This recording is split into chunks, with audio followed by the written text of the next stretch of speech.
Aksi nyata. Modul 1.4 Budaya Positif. Oleh Vanolo Hareva, SPD, calon guru penggerak Angkatan 11 SD Negeri 078134 Sisobahili Kabupaten Nias Utara Provinsi Sumatera Utara tahun 2024. Fasilitator, Dr. Randa Adriana, MM Pengajar Praktik, Hadirat S. Heya, MC, CPS, GR. Konsep inti budaya positif antara lain, perubahan paradigma belajar. Disiplin positif, kebutuhan dasar manusia, motivasi perilaku manusia, posisi kontrol guru, segitiga restitusi, dan keyakinan kelas. A. Perubahan paradigma belajar. Filosofi pemikiran Ki Hajar Dewantara, guru diibaratkan seorang petani yang menyemai bibit, menyiapkan lahan, merawat tanaman agar tanaman tumbuh kembang secara maksimal. Artinya seorang guru, mengusahakan kelas sekolahnya menjadi lingkungan yang menyenangkan, menjaga, melindungi agar karakter murid tumbuh dengan baik sesuai kodratnya. B. Disiplin positif. Disiplin muncul dari internal yang kuat, menggali potensi diri menuju sebuah tujuan bermakna, mengontrol diri untuk tindakan sesuai nilai-nilai kebajikan universal, dan nilai kebajikan itu misalkan penerapan 5S senyum, sapa, salam, sopan dan santun. C. Teori motivasi manusia. 1. Menghindari ketidaknyamanan atau hukuman. Motivasi ini berasal dari eksternal. 2. Mendapatkan imbalan dari orang lain. Motivasi ini berasal dari eksternal. 3. Menjadi orang yang diinginkan dan menghargai diri sendiri dengan nilai-nilai yang dipercaya. Motivasi ini berasal dari internal. D. Kebutuhan dasar manusia. Menurut teori kontrol, semua perilaku manusia pasti memiliki tujuan, bahkan kesalahan yang dilakukan oleh siswa pasti memiliki alasan atau pemenuhan kebutuhan dasar manusia. 5 kebutuhan dasar manusia yaitu, 1. Kebutuhan bertahan hidup seperti makanan, tempat tinggal dan lain-lain. 2. Kebutuhan cinta dan kasih sayang atau penerimaan. 3. Kebutuhan penguasaan atau pengakuan dan kemampuan. 4. Kebutuhan kebebasan atau pilihan, dan kelima, kebutuhan akan kesenangan. E. Posisi kontrol guru. Konsep posisi kontrol guru pertama sekali diperkenalkan oleh Diane Gossen dalam bukunya yang berjudul Restitution Restructuring School Discipline. 1. Sebagai penghukum. Seorang penghukum menggunakan hukuman fisik atau verbal untuk mengendalikan perilaku. Penghukum seringkali menggunakan ucapan seperti patuhi aturan saya, awas atau kamu selalu salah. 2. Sebagai pembuat rasa bersalah. Pada posisi ini, guru menggunakan kata-kata lembut yang membuat orang lain merasa bersalah atau rendah diri. Biasanya memakai kata-kata seperti, saya sangat kecewa dengan kamu, berapa kali harus saya ingatkan kamu. Posisi ini dapat menyebabkan siswa merasa tidak dihargai dan mengecewakan orang-orang yang mereka sayangi. 3. Sebagai teman. Pada posisi ini, guru menggunakan persuasi atau hubungan baik untuk mempengaruhi perilaku siswa, bahkan ada yang menggunakan humor untuk mencapai tujuan mereka. Biasanya memakai kata-kata seperti, ayolah, atau kalimat ajakan lainnya. Posisi ini memiliki resiko yang mana, siswa bergantung pada guru tersebut dan merasa kecewa saat guru tidak membantunya. 4. Sebagai pemantau. Pada posisi ini, guru menggunakan bukti-bukti untuk membuat keputusan tentang tindakan yang dilakukan siswa yang dijadikan sebagai referensi di masa depan. 5. Sebagai manajer. Guru yang memposisikan dirinya sebagai manajer, cenderung bersifat kolaboratif dengan siswa untuk menemukan solusi atas masalah perilaku. Sebagai manajer, guru akan membimbing siswa untuk mengatur diri dan bertanggung jawab atas tindakannya sendiri. Pendekatan ini mendorong siswa untuk menjadi mandiri dan bertanggung jawab. Nah, posisi sebagai manajer ini yang menerapkan langkah-langkah restitusi dalam penanganan kasus yang dilakukan oleh siswa. F. Segitiga restitusi. Segitiga restitusi adalah proses menciptakan kondisi bagi siswa untuk memperbaiki kesalahan mereka sehingga mereka bisa kembali pada kelompok mereka dengan karakter yang lebih kuat. Langkah-langkah segitiga restitusi yaitu, 1. Menstabilkan identitas, 2. Memvalidasi tindakan, 3. Menanyakan keyakinan kelas. G. Keyakinan kelas. Keyakinan kelas adalah nilai dan prinsip yang disepakati bersama oleh guru dan siswa untuk menciptakan lingkungan belajar yang positif dan kondusif. Nah, berikut ini diseminasi budaya positif yang saya laksanakan di SD Negeri 078134 Sisobahili. Selamat mendengarkan. Baik, terima kasih kesempatan buat kami berdua. Sebelum saya sampaikan acara kita pada hari ini, terima dulu salam saya dengan bahasa daerah kita Yahoo. Salam yang kami hormati Bapak Kepala Sekolah, yang saya hormati juga teman saya CPG, yang saya hormati Bapak Ibu Guru SD Sisobahili. Kami di sini sebagai calon guru penggerak di SD 078134 melaksanakan aksi nyata atau lanjutan dari diseminasi dari guru penggerak. Untuk itu ada beberapa rangkaian bicara nanti yang kami buat. Yang pertama adalah kata sambutan yang disampaikan nanti oleh Bapak Kepala Sekolah, dan yang berikutnya adalah menyampaikan materi diseminasi aksi nyata yang disampaikan nanti teman kami CPG Bapak Pak Harefa dan Doni Kusman Harefa atau saya sendiri. Sekarang masuk kepada acara berikutnya adalah kata sambutan yang disampaikan oleh Bapak Kepala Sekolah. Kami berikan waktu.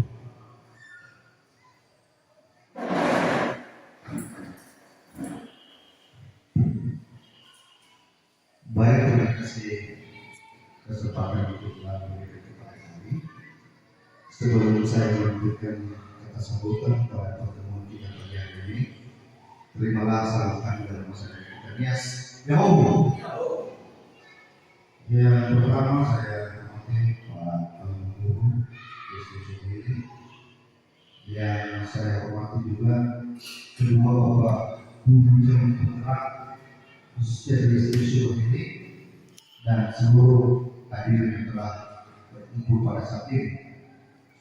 Pertama-tama kita patut bersyukur kepada Tuhan Yang Maha Kuasa, di mana pada saat ini kita bisa melaksanakan satu kegiatan tentang kegiatan aksi nyata pada teman kita kedua calon guru penggerak di SD 078134 Sisobahili. Nah, dari judul yang diajukan oleh kedua calon guru penggerak yang diambil dengan judulnya diseminasi budaya positif. Nah, kami pihak sekolah menerima dan mendukung kegiatan ini karena kita ketahui di setiap sekolah harus ada yang namanya diseminasi budaya positif, yang mana seluruh warga sekolah terlebih Bapak Ibu guru membudayakan kegiatan diseminasi budaya positif ini. Tujuannya agar di sekolah kita tidak terjadi yang namanya penindasan, bullying. Nah, saya sarankan di sini juga kepada Bapak Ibu guru semua supaya hal ini kita terapkan di sekolah kita, sehingga sekolah kita ini siswa merasa nyaman. Karena di sekolah tempat menuntut ilmu, bukan tempat untuk membuli. Baru-baru ini kita mendengar di televisi ada seorang dokter bunuh diri akibat bullying. Nah, terlebih kepada Bapak guru dan guru penggerak di sini keduanya, kami harapkan hal ini nanti bisa diterapkan di sekolah kita di Sisobahili. Nah, kita ketahui bahwa budaya positif ini adalah merupakan paradigma untuk menyelesaikan masalah melalui motivasi intrinsik yang memiliki masalah. Jadi di sini kita dituntut untuk menyelesaikan masalah supaya diantara peserta didik kita tidak terjadi seperti yang saya sampaikan tadi, penindasan, bullying, atau kekerasan atau bentuk lain. Jadi kami memberikan masukan di sini, semoga apa yang diterapkan kepada Bapak Ibu guru cara bergerak bisa juga dilaksanakan atau diterapkan di sekolah kita di SD Suhid. Bapak Ibu guru yang lain juga berharap kepada kedua calon guru penggerak sebagai motivasi kepada Bapak Ibu guru seluruh ilmu yang didapatkan selama mengikuti proses calon guru penggerak supaya ditularkan kepada Bapak Ibu guru yang lain, ditularkan sehingga nantinya sekolah kita terhindar dari hal-hal seperti penindasan, bullying dan lain-lain sebagainya. Dan ke depan SD Suhid seluruh peserta didik merasa nyaman pada saat menuntut ilmu di SD Suhid, dan mungkin ini nanti juga berdampak di sekolah kita ke depan ketika orang tua di sekeliling kita mendengar bahwa SD Suhid merasa nyaman apabila anak-anak mereka menuntut ilmu di sini. Mungkin orang tua yang ada di sekeliling kita ataupun di desa yang lain bisa memberikan atau mendaftarkan diri anaknya di sini di tahun-tahun ke depan. Itu saja sambutan kami dari sini. Atas perhatian kita semua, saya ucapkan terima kasih. Ya Allah. Baik, terima kasih atas sambutan yang disampaikan oleh Bapak Kepala Sekolah. Dan sekarang adalah kita dengarkan atau kita ikuti penjelasan dari diseminasi budaya positif yang disampaikan oleh teman kami Bapak Paulo Arifat. Kami berikan waktu.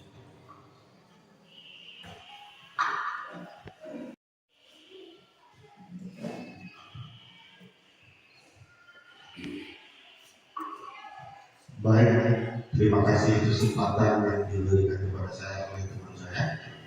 Sebelumnya, terimalah salam saya dengan bahasa daerah Nias, Yahoo. Yang saya hormati Bapak Kepala Sekolah, yang saya hormati teman saya, yang saya hormati Bapak Ibu guru, tata usaha dan semua yang ada di sini yang saya hormati.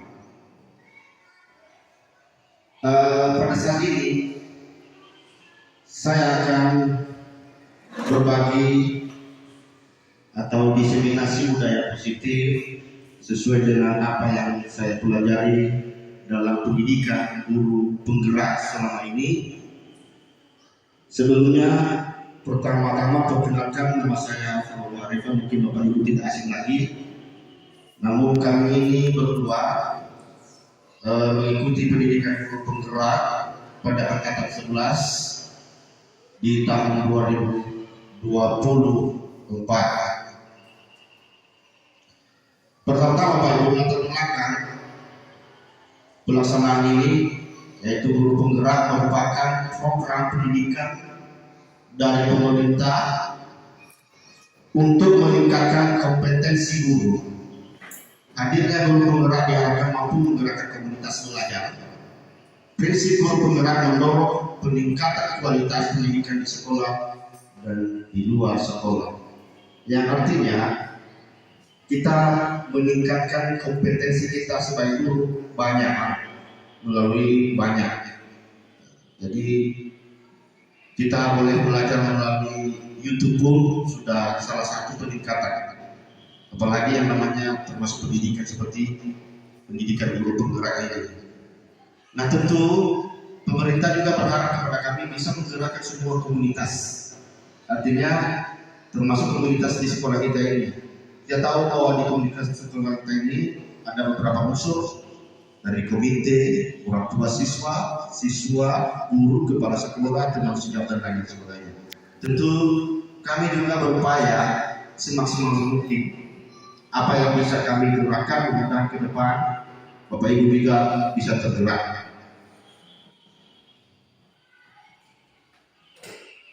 Jadi tujuan dari budaya positif ini yaitu membangun disiplin positif melalui penerapan budaya positif di sekolah untuk membangun karakter siswa yang sesuai dengan profil pelajar Pancasila. Nah, tentu kita sadar bahwa di sekolah kita memiliki siswa yang berbeda-beda karakter. Namun satu tujuan kita itu sesuai dengan profil pelajar Pancasila, yang mana di situ tertuang berakhlak mulia, beriman, bertawakal pada Tuhan yang Maha Esa, bernalar kritis, dengan sebagainya. Mungkin Bapak Ibu sudah paham semua itu. Tentu itu tujuan kita terhadap karakter siswa yang kita harapkan ke depan. Pertama Bapak Ibu, bagian A, perubahan paradigma belajar. Nah, kita tahu dulu bahwa ini gambar Bapak Ki Hajar Dewantara. Dia membuat suatu pemikiran. Ya, guru itu ibaratnya seorang petani yang menyemai bibit, menyiapkan lahan, merawat tanaman agar tanaman tumbuh kembang secara maksimal. Yang artinya seorang guru mengusahakan kelas atau sekolahnya menjadi lingkungan yang menyenangkan, menjaga, melindungi agar karakter tumbuh dengan baik sesuai propornya. Jadi itu pemikiran filosofi Ki Hajar Dewantara yang sebagaimana di sini diibaratkan sebagai petani. Ya, tentu petani itu berusaha menanam tanaman itu agar tumbuh kembang dan tiap hari sesuai dengan apa jaraknya. Tentu begitu juga kita sebagai guru pada di kelas kita, di mana yang dapat yang ada di sini di kelas kita adalah anak-anak murid. Jadi kita berusaha agar anak itu bisa bertumbuh kembang sesuai dengan apa yang diharapkan oleh pemerintah. Tentu itu semua tergantung daripada kita sebagai pendidik yang berdiri di depan kelas. Kemudian disiplin positif ini Bapak Ibu ada 4 bagian. Yang pertama, disiplin itu muncul dari internal yang kuat, artinya tidak dari eksternal timbul budaya positif ini, artinya harus dari diri kita sendiri. Karena ketika pun kita mengembangkan kita ini, yang bisa mengontrol ini adalah bukan kita sendiri. Ketika kita mengatakan lepaskan saja, jadi tidak ada dari unsur eksternal, tidak ada. Kemudian menggali potensi diri menuju sebuah tujuan yang bermakna. Artinya budaya positif ini harusnya menuju sebuah tujuan yang bermakna. Kemudian mengontrol diri untuk tindakan sesuai dengan nilai-nilai kebajikan universal. Jadi nilai-nilai kebajikan universal ini artinya budaya positif contohnya beberapa di US itu sudah nilai kebajikan budaya yang kebajikan yang universal. Contohnya hadir tepat waktu itu juga sudah termasuk di sana. Dan nilai kebajikan itu misalnya penerapan nilai-nilai juga sesuai dengan sesuai dengan lingkungan sekitar yang kita berada. Tentu kalau di lingkungan mata kita mungkin ada sapa di sana terus, tapi kalau di Nias juga ada yang kata yang sesuai dengan diri ya Allah. Tentu penerapan itu setidaknya sudah mulai ada budaya positif di sekolah. Kemudian perlu kita tahu bahwa teori motivasi manusia ada 3 alasan manusia melakukan sesuatu. Yang pertama, menghindari ketidaknyamanan atau hukuman. Atau ini faktor dari luar atau eksternal. Artinya dia melakukan itu karena dia ada yang lebih dia takut dia, mungkin karena atasan takut dia atau unsur lain dia, makanya dia melakukan suatu kegiatan itu. Kedua, mendapatkan imbalan dari orang lain, itu juga datang dari eksternal. Dia melakukan hal itu karena ada mungkin upah. Tapi yang lebih bagus Bapak Ibu, menjadi orang yang diinginkan dan menghargai diri sendiri dengan nilai-nilai yang dipercaya. Ini dapat dari diri kita sendiri. Kita melakukan hal itu sesuai dengan hal yang kita inginkan. Kita sesuai juga ketika kita hadir di kelas, tidak hadir kita di kelas, mereka merindukan kita. Mungkin itu salah satu contohnya. Kemudian kebutuhan dasar manusia ini menurut teori kontrol, semua perilaku manusia pasti memiliki tujuan. Bahkan kesalahan yang dilakukan oleh siswa pasti memiliki alasan. Dia ada alasan di sana pemenuhan kebutuhan dasar manusia. Nah, artinya Bapak Ibu, semua perilaku manusia ini pasti ada tujuannya. Termasuk siswa melakukan tindakan atau kesalahan di dalam kelas, pasti ada tujuannya dia melakukan hal tersebut. Ya. Karena itu ada 5 kebutuhan dasar manusia. Yang pertama, kebutuhan bertahan hidup. Kita tahu bahwa manusia perlu bertahan hidup, yang mana itu berupa makanan, tempat tinggal dan lain sebagainya. Itu sebagai kebutuhan manusia untuk bertahan hidup. Jadi ketika ada sekolah masih dalam belajar di kelas makan, itu pasti dia memiliki tujuan untuk bertahan hidup tadi. Nah, jadi ketika hal itu terjadi, maka alangkah baiknya jangan kita langsung memprosesnya di sana. Nah, kita dulu nanti ada teori yang kita laksanakan di sana. Yang kedua, kebutuhan cinta dan kasih sayang. Artinya penerimaan ini, ya, semua manusia ingin dicintai oleh semua orang, ingin disayang oleh semua orang. Yang ketiga, kebutuhan penguasaan atau kemampuan mengontrol. Di sini ya, manusia ini perlu bahwa dia ini menguasai, dia paling hebat, pasti ada kebutuhannya. Begitu juga siswa. Kemudian kebutuhan kebebasan, ini pilihan. Tentu begitu juga siswa memiliki kebebasan. Ada kebutuhan kebebasan ketika melakukan kita. Dia merasa bebas, dia ingin tidak terikat. Kemudian kebutuhan akar kesenangan. Nah, posisi kontrol guru, konsep posisi kontrol guru pertama sekali digunakan oleh Diana Konsep dalam bukunya yang berjudul Restitution School History. Ada beberapa poin yaitu posisi kita sebagai guru ini kontrolnya ada 5. Yang pertama, sebagai penghukum. Seorang penghukum menggunakan hukuman fisik atau verbal atau untuk mengendalikan perilaku.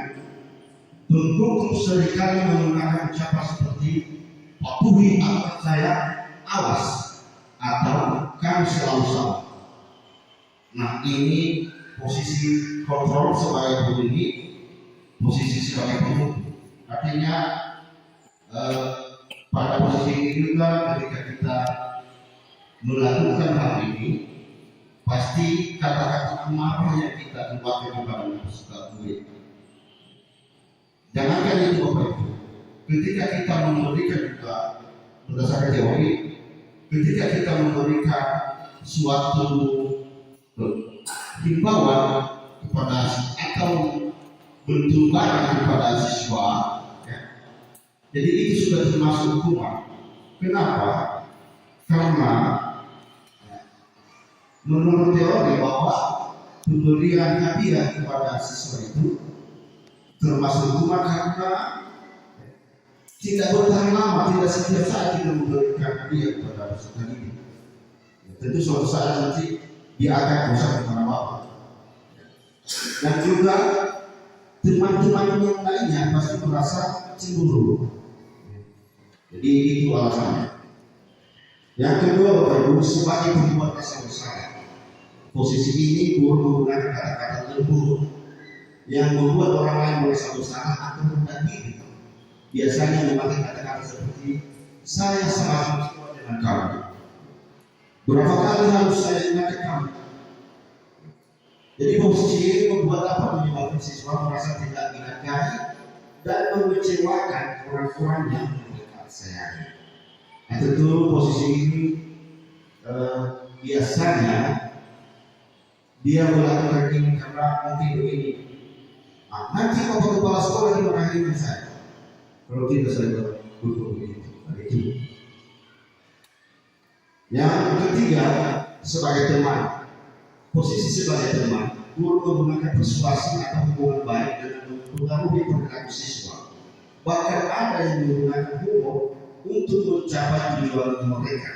Biasanya memakai kata-kata seperti ayolah atau kalimat ajakan lainnya. Nah, posisi ini memiliki risiko yang mana siswa bergantung pada guru tersebut dan merasa kecewa saat guru tidak membantunya. Tentu menurut teori ini memang sih teman itu kata-katanya nyebut ya ayolah senang kerja yang mana pasti itu tidak bertanggung posisi ini. Kemudian posisinya keempat sebagai pemantau. Posisi ini guru menggunakan bukti-bukti untuk membuat keputusan tentang tindakan yang dilakukan siswa yang dijadikan sebagai referensi di masa depan. Dia hanya memantau, dia hanya mencatat, ya, oh ini sudah hadir, ya, si A sudah hadir saat ini. Dia memantau apakah sudah pas seragamnya hari ini, apakah hadir hari ini. Dia hanya memantau, tapi tidak ada tindakan yang pas. Kemudian yang kelima itu sebagai manajer.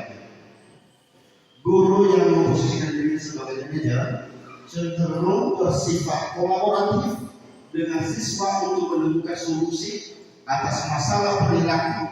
Sebagai manajer, guru akan membimbing siswa untuk mengatur diri dan bertanggung jawab atas tindakannya sendiri.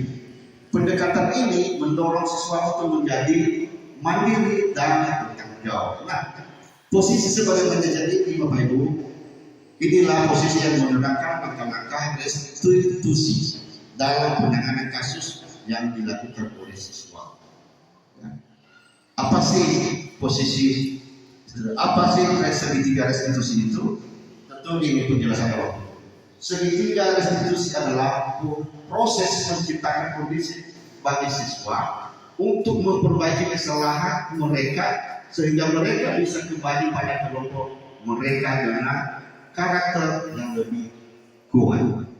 Nah, artinya posisi segitiga restitusi ini yang menjalankannya adalah posisi kosong sebagai manajer tadi. Dan ini juga yang diharapkan oleh pemerintah yang kita laksanakan kepada terdapat kasus anak-anak peserta didik kita. Jadi ada langkah-langkah segitiga restitusi ini ketika penanganan kasus anak sekolah. Yang pertama, menstabilkan identitas. Apa itu menstabilkan identitas? Tentu ketika anak itu sudah berbuat salah, wajib kita panggil dulu di kantor dan kita tanyakan kenapa kamu berbuat hal itu. Benarkah kamu sudah berbuat hal itu? Tentu ada pengakuannya dulu. Nah, itu disebut sebagai menstabilkan identitas.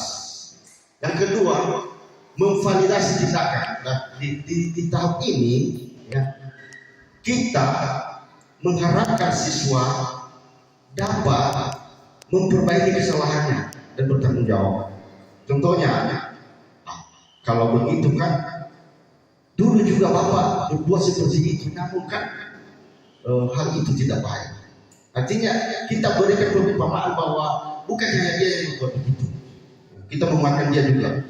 Tentu setelah dia sadar hal itu nanti pasti dia mengakui dan menyadari kesalahan itu. Sehingga pada tahap yang ketiga itu menanyakan keyakinan kelas. Nah, di keyakinan kelas ini Bapak Ibu, suatu kesepakatan yang dibuat oleh Bapak Ibu guru beserta siswanya, tentu yang menggunakan kata-kata kebajikan universal tadi. Nanti ada contoh sudah saya buat khususnya di kelas saya, keyakinan kelas itu. Dan biasanya keyakinan kelas itu termuat juga yang namanya budaya positif tadi.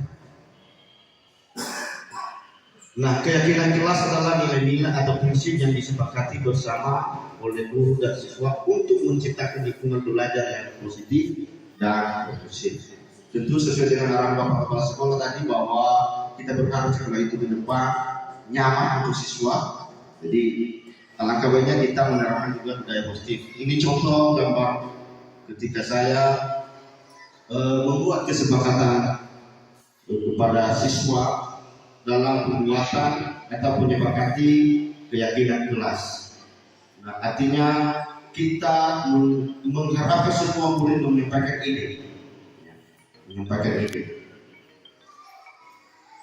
Nah, ini semua yang telah kami sepakati keyakinan kelas, yang mana yang pertama datang tepat waktu dan siap belajar, yang kedua mendengarkan dengan penuh perhatian, bersikap sopan dan hormat kepada semua orang, yang keempat menjaga kebersihan kelas dan lingkungan, kemudian berpartisipasi aktif dalam pembelajaran dan menyelesaikan tugas tepat waktu. Nah, ketika kita sudah berbagi Bapak Ibu, kita menyepakati, tentu ketika ada siswa yang melanggarnya, jadi bukan hukuman yang kita berikan kepada siswa itu, bukan hukuman yang kita berikan adalah konsekuensi. Karena dilarang hukuman itu. Contohnya hukuman. Hukuman itu kita suruh anak sekolah berdiri di depan kelas saja, itu termasuk hukuman Bapak Ibu.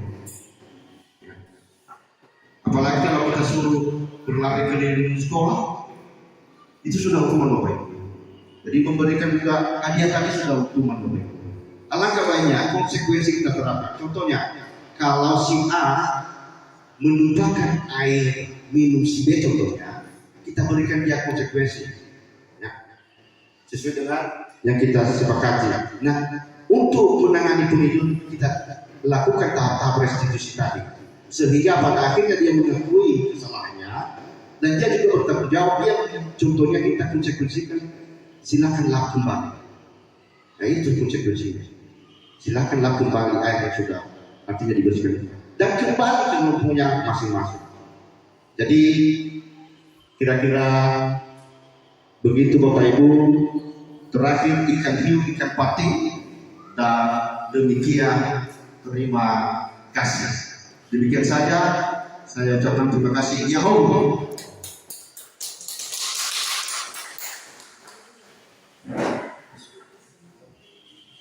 Kasih kepada teman saya Fadlul Khalifah dari penjelasannya dan mengenai diseminasi budaya positif, dan kepada Bapak Ibu guru, jika ada yang kurang jelas atau berupa pertanyaan, saran, boleh dipertanyakan. Kami berikan waktu.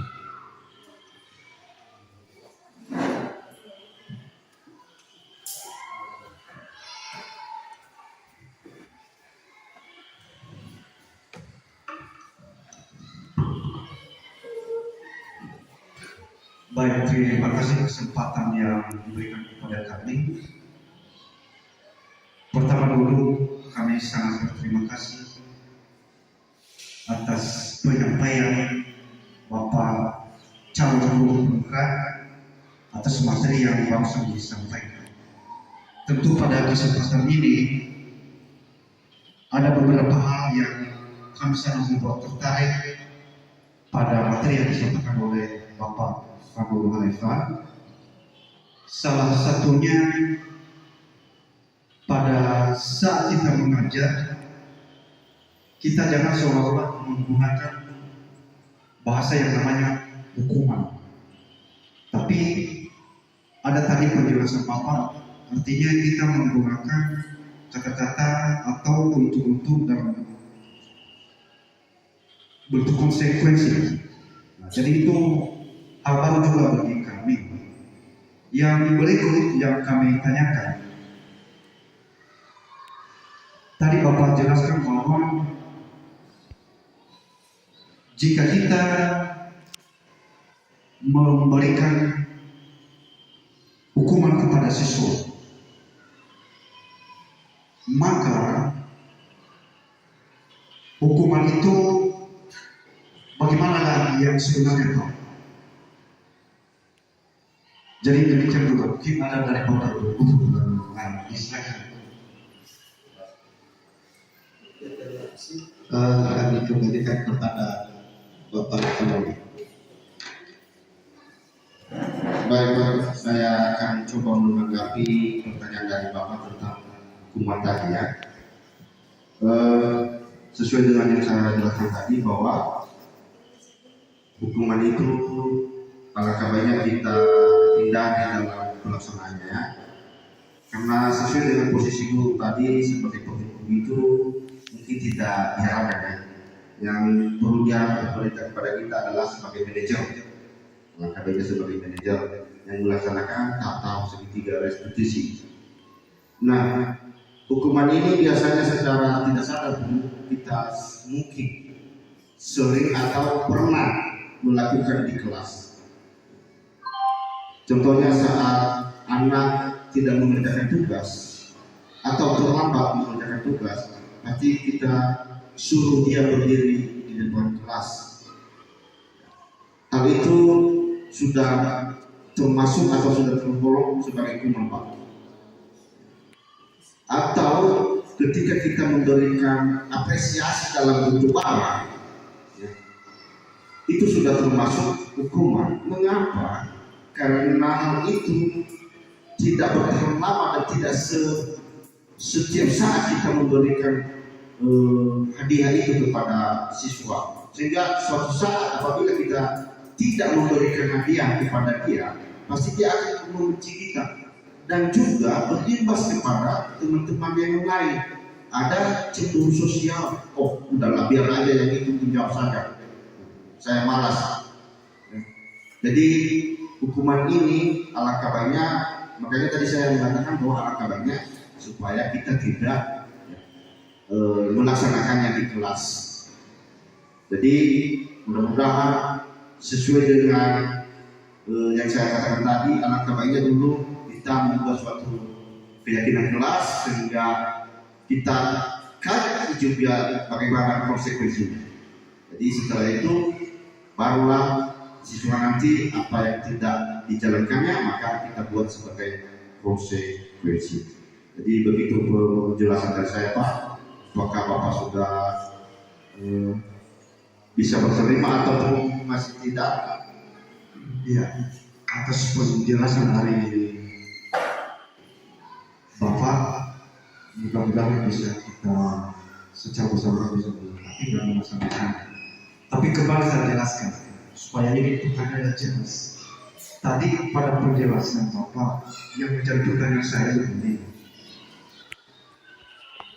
kenapa yang dikatakan hadiah kepada sesuatu termasuk hukuman? Inilah pertanyaan yang bisa jelaskan. Terima kasih. Oke, baik Pak. Jadi sudah saya sudah saya jawab Pak. Baik, terima kasih Pak. Oke, jika ada lagi pertanyaan dari Bapak Ibu guru yang lain, boleh dipersilakan saja. Oke, silakan Pak Dian. Baik, terima kasih kesempatan yang diberikan kepada kami. Pertama, materi yang telah disampaikan oleh Bapak adalah cukup menarik, mengena di lingkungan sekolah kita, cocok untuk diimplementasikan. Hanya ada pertanyaan kami di sini Pak. Kami minta beberapa contoh-contoh konkret di lingkungan sekolah kita mengenai destinasi budaya positif supaya lebih mendetail itu maksud kami. Terima kasih Pak. Silakan Pak Guru untuk menjelaskan.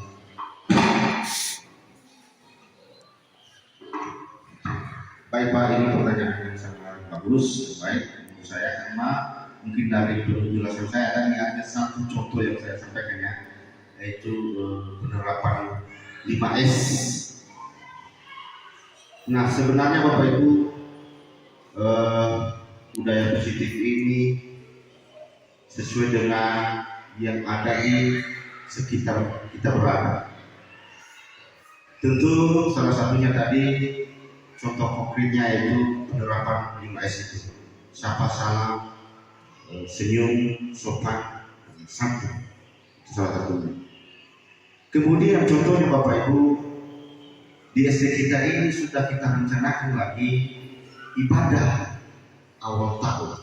Itu sudah termasuk budaya positif Bapak Ibu. Dan saya harapkan ini budaya positif ini kita laksanakan terus menerus.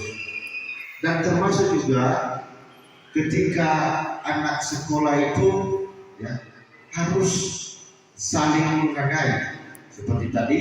Kemudian cinta akan lingkungan, contohnya artinya membuang sampah pada tempatnya. Nah, itu salah satu contoh-contoh konkret posisi atau budaya positif ini Bapak Ibu. Jadi tentu hal ini ya, tidak lepas dari unsur-unsur atau ide-ide kita semua di SD ini. Jadi saya berharap budaya positif ini tetap kita laksanakan di SD kita ini. Jadi bagaimana, apakah sudah berterima kasih Pak? Sudah jelas menurut Bapak? Oke, terima kasih. Saya kembali kepada moderator. Oke, mungkin sudah cukup penjelasan atau pertanyaan dari Bapak Ibu dulu. Dan sekarang adalah kami berterima kasih atas pelaksanaan diseminasi budaya positif untuk teman saya Bapak Fanul Harifah. Ini semoga di lingkungan sekolah kita ini apa yang sudah dijelaskan tadi Bapak Fanolo bisa kita laksanakan secara bersama-sama di SD Siswa ini yang kita cintai.